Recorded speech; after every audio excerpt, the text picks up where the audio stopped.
Definition dalam limiting reactant ada dua. Yang pertama adalah a reactant that is completely consumed. Okey, maksudnya habis guna.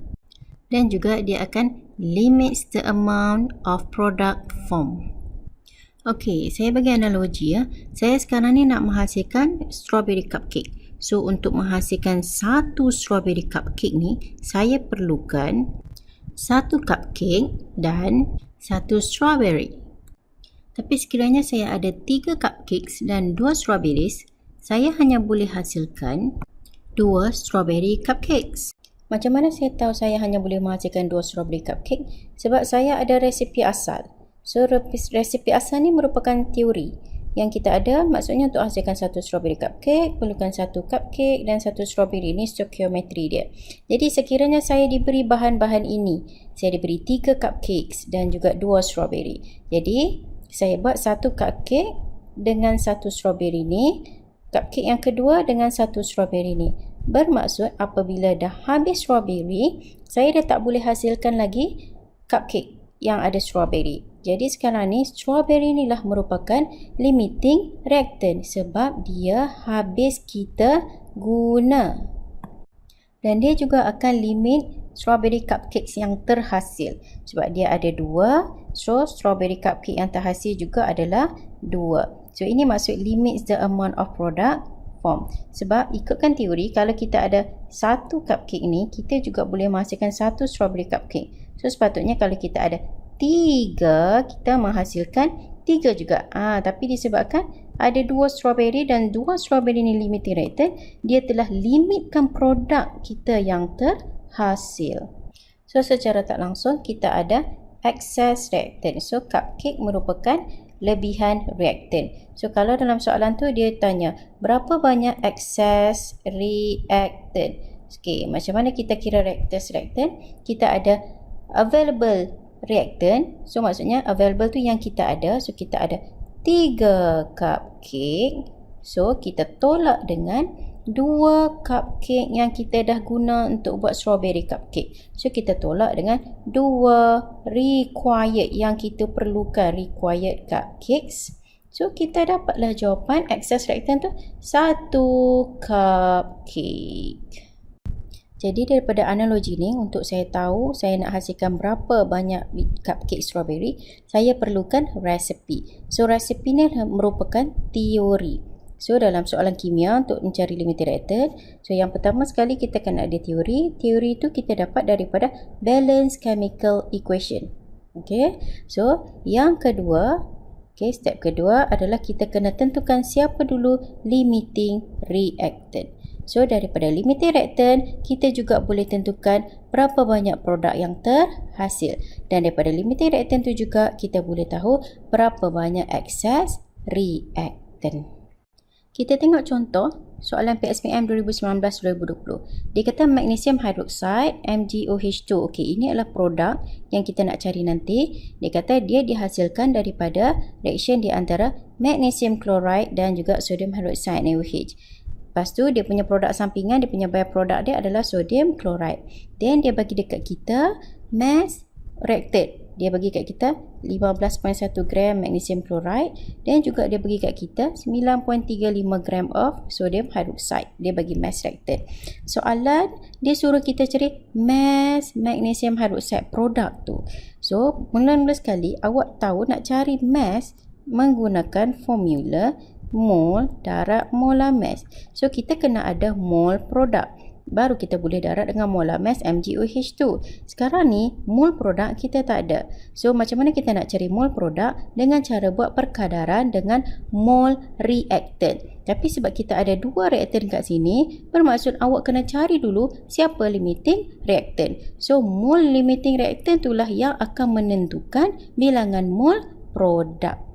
Step yang pertama, macam tadi saya cakap, kita kena ada teori. Teori datangnya daripada balance chemical equation. So, kita tulis dulu balance chemical equation.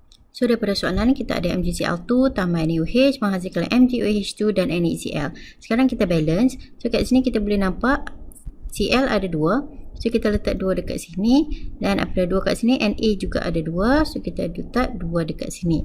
Okay, so sekarang dia dah balance. So step yang kedua, kita kena tentukan dulu siapa limiting reactant supaya kita boleh cari produk yang diminta dalam soalan. So limiting reactant ni kita boleh gunakan ARCT table. So ARCT table ni adalah kaedah mudah untuk kita tentukan siapa limiting reactant. Okay, ARCT table ni sebab kita ada ARCT. Okay, and then kita nak cari limiting reactant, so kita letakkan dalam dua kolom ni. So MgCl2 reactant kita dan juga NaOH. So kita letak dalam kolom ni tanpa stoichiometry, kita hanya letakkan reactant sahaja. Okey, row yang pertama ni, yang dalam A ni sebenarnya adalah untuk available mole. Okey, so macam mana cara kita nak cari available mole? Daripada mass yang diberi. So kita ada 15.1 gram. So mole adalah mass bahagi dengan molar mass. So 15.1 gram bahagi dengan molar mass MgCl2 25.3 gram per mole. So kita akan dapat 0.158 mol. Seterusnya menggunakan kaedah yang sama, kita cari mol NaOH. So kita dapat 0.234 mol. Ini kerana kita diberi juga mass untuk NaOH. Sekiranya kita diberi molarity dan volume, kita boleh guna untuk mencari mol MV over 1000. Tapi disebabkan kita ada mass, so masih juga mass bahagi dengan molar mass. Okay, R adalah untuk required mole. Okay, cara tulis required mole, kita tulis NaOH ni duduk di depan dia macam ala-ala darab silang tu. So, kita akan ada ikut kita punya teori. Okay, kita kena based on teori dulu. So, ikut stoichiometry teori, kita ada 2 mol NaOH akan bertindak balas dengan 1 mol MgCl2. Okey, tapi ini ikut teori. Tapi yang kita ada NaOH adalah sebanyak 0.234 mol. Sekala kita ada 0.234 mol NaOH, so dia akan bertindak balas dengan 0.234 mol bahagi 2 darab 1, kita akan dapat 0.117 mol. Okey, kita buat pula untuk nak cari MgCl2. Okey, MgCl2 pula duduk di depan. So, dia akan jadi 1 mol MgCl2 bertindak balas dengan 2 mol NaOH. Okey. Tapi MgCl2 yang kita ada dalam soalan sebanyak 0.158 mol. So, kalau kita ada 0.158 mol MgCl2, so NaOH yang akan bertindak balas dengan dia adalah 0.316 mol. Okey, seterusnya kita tengok C. C merupakan compare mol, manakala T adalah type of reactant. Type of reactant sama ada limiting atau excess. Okey, so sekarang ni kita nak compare mol dulu. Macam mana kita nak compare mol? Kita compare mol yang kita ada, available mol, dengan mol yang kita perlukan, mol yang telah digunakan dalam tindak balas tersebut. Atau lebih mudahnya, kita boleh buat kotak atas nombor 1 compare dengan kotak bawah nombor 2. Okey, so kotak atas kita ada 0.158 mol available. Okey, so nilai ini lebih besar daripada 0.117 mol required yang kita gunakan dalam tindak balas ni, yang diperlukan. So bila nilai yang kita ada lebih kecil daripada lebih besar daripada yang diperlukan, bermaksud dia merupakan excess reactant. Okey, manakala untuk NaOH pula, kotak atas dengan kotak bawah 0.234 mol available lebih kecil daripada 0.316 mol required yang kita perlukan.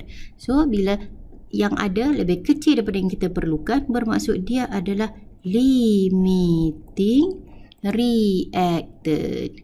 Jadi, menggunakan ARCT table ni, kita dah berjaya tentukan NaOH merupakan limiting reactant. So, sekarang kita nak cari mass MgOH2 kita kena buat perkadaran dengan mol limiting reactant. So limiting reactant kita adalah NaOH. Okey, so kita akan buat perkadaran dia. 2 mol NaOH akan menghasilkan 1 mol MgOH2. So sekarang ni mol NaOH yang kita ada dalam soalan ni adalah sebanyak 0.234 mol. Apa-apa pun awak kena ambil mol available. Okey, yang itu yang ada dalam soalan. So dia akan menghasilkan sebanyak 0.234 bahagi 2. Okey, ke atas bahagi ke sebelah sana awak darab, awak akan dapat 0.117 mol MgOH2. So nak mencari mass MgOH2, mol darab molar mass. So 0.117 mol darab dengan molar mass dia 58.3 gram per mol. So kita akan dapat jawapan dia 6.82 gram. So inilah dia jawapan mass MgOH2 daripada soalan